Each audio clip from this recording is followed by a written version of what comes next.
What's up, Coconut Poknut, and welcome back for another ganap na naman ang ating buhay dito sa Texas. For today's video nga, bago nga ako aalis ng Texas, ay nakipag-date na muna ako dito sa aking mga Jumigas. Kumain lang kami dito sa Waco Roll and then pumunta kami ng HEB. Mother's Day na nga pala sa Sunday, kaya ang dami ng tindang mga balloons at flowers. Ito nga pala si Inday Lynn, ang bago naming amiga ni Auntie Rio. Bago lang din siya dito sa Texas, 6 na buwan at wala din siyang kaibigan. At buti na lang pinagtagpo sila ng tadhana sa HEB. Charot. Kami pa nga lang ang namimit ni Lynn dahil nga busy pa ang mga Jumigas natin. Sabado nga ito ng umaga at ako'y nag-ready na dahil aalis nga kami today ng David. Maaga nga kaming nagayak dahil 4 na oras nga ang layo ng aming pupuntahan. So okay na nga maaga kaysa maiwan nga tayo ng ating eroplano. Barko pala. Charot! Akala nyo naman uuwi na talaga ako ng Pilipinas. Practice lang yon. Malay mo next year matuloy. Di wow, siopaw, diba?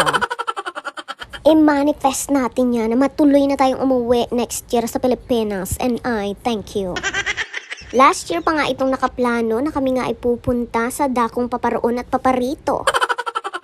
At muntik pa ngang hindi matuloy-tuloy. Nakabili na nga si David ng ticket at biglang may nangyari sa kuya namin. Ikakansil na nga sana ni David itong pag-alis namin. At sa kasamaang palad nga ay hindi nga maire-refund ang binayad niya. Kaya kahit ano pa man ang nagdaang problema ay tuloy pa din ang ating lakad for today's video. Nagdala nga pala ako dito ng pang-allergist na gamot. At nagdala din tayo ng protection para sa ating balat, ang sunscreen na may 100% na SPF. Yung 100 SPF na talaga yung binili ko para bongga na kasi si David talaga ay sensitive ang kanyang skin, especially sa araw. And nagdala rin ako nito ng portable na electric pan kasi baka mamaya mainit sa pupuntahan, especially kapag naglalakad. Magdadala na din sana ako ng tubig, mga juice, ganun, kaso ay mabigat nga sa maleta. Kaya nga si David ay nag-avail na lang ng inumin na package. Sa amin ngang paglalakbay ay bigla nga kaming nagutom kasi nga wala pa kaming umagahan. Kaya nga sabi ko kay David kapag may nadaanan nga kami na bakis ay maghinto nga kami doon para nga kami makabili ng sandwich. Paalis pa nga lang kami niyan sa bahay dahil medyo nga natagalan kasi nag-check pa ang David ng kabahayan. At sa ilang oras nga na pagdadrive ni David, finally nakarating na rin kami dito sa may bakis. Natikman ko nga pala itong nuggets kay Nemer at kay Diana at nasarapan nga ako at nakita ko nga kanina kaya bumili ako. Bumili nga din pala ng sandwich si David at yun nga ang kanyang kinain for the tanghalian. Eto nga, nandito na nga kami sa Houston, Cypress. Nagahan talaga namin ang alis kasi baka nga ay matraffic ng Bonggalicious dito sa Houston. Maiwan na nga tayo ng lahat, wag lang nga ang barko na sasakyan natin. Unang bakasyon nga pala namin ito ng David simula nga nung kami ay kinasal. Babakasyon naman kami pero dyan-dyan lang din sa loob ng Texas. O kaya naman sa katabing state lang ng Texas. Pero yung bakasyon na sinabi mo talagang gagastos ka ng very light, ngayon pa nga lang ito mangyayari. Dahil simula nga nung kinasal kami ni David hanggat wala nga kami sariling bahay ay hindi nga kami pwede magbakasyon. Dahil priority talaga namin muna ang makabili kami ng sarili naming bahay. Yung masasabi mo talagang sa inyo na at hindi nga masasayang ang binabayad mo kada buwan. Kaya pasalamat din talaga ako kay Papa G kasi binibigay niya ang aming mga kailangan. Good.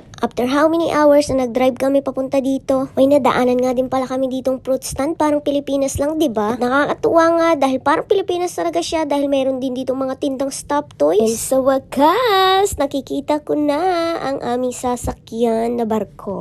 Oops, biglang may dumaan. Nagbibidyo ako dito. Padaan-daan to. Charot. Yun nga pala ay shuttle. Kapag ikaw nga pala ay nagparking sa malayo, ay pwede ka nga dyang sumakay. At dahil nga pinagparking kami dito sa malayo, kaya naman for the exercise tayo dyan sa paglalakad. Yes, nilakad lang namin mula dun sa parking lot dahil walang dumaang shuttle. At nakita ko nga yung iba dito ay may tagabitbit sila ng kanilang maleta. At buti nga itong maleta ko ay maliit laang. After nga namin pumila ng napakahaba, finally nakapasok na rin kami dito at pipila ulit tayo. Nakakatuwa nga itong pamilya dahil pare-parehas pa sila ng damit. At excited nga si David para sa akin dahil first time ko nga ito na magko-cruise kami. Kaya naman, thank you Papa G kasi binigyan mo kami ng opportunity na makapaggala for today's video.